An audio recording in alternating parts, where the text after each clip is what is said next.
Hindi ba nag-uugat talaga yan sa pagkukuha ng driver's license? I'm assuming kasi, di ba, na meron talaga sa, ano ibig sabihin nito? Ano ibig sabihin nito? And yet, sila ba ay nakakaintindi kung ano yung mga traffic signs na yan? Yung mga motorista? Kadalasan kasi, pag when you take driver's education before we get a license, lahat naman yan dinidiscuss eh. So, whether you got your license, alam naman natin, dati may mga fix, legitimately or legitimately. No appearance. So doon tayo nagkakaroon ng problema. Yes. So, like what I've been saying, ang mga road signs natin, they are international standards. So, basically, kahit saan mo kunin, pare-pareho eh. Ang nagkakaroon ng problema, maari yung iba nakalimutan. It's a legitimate reason kasi hindi mo lagi nakikita. Na exam mo, madalang mo makita.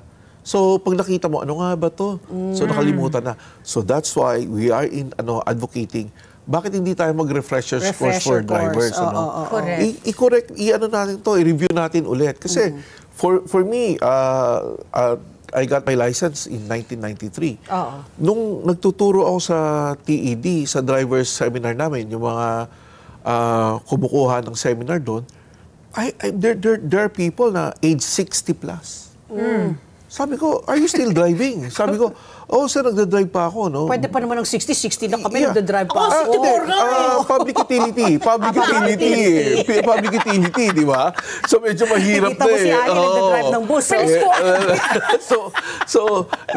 Walang non-discrimination on the ages. Pero, I've been asking, how long have you been driving? No? Mayroong 40, no? So, ang tagal na nilang nag-drive. So, when was the last time na nag-seminar ka? Yun. Wala na. Yung sasabihin when I got my license. So, ang dami na nagbago. Ang dami ng batas. Ang dami ng safety laws na in-incorporate natin na maaring hindi na nila nalalaman.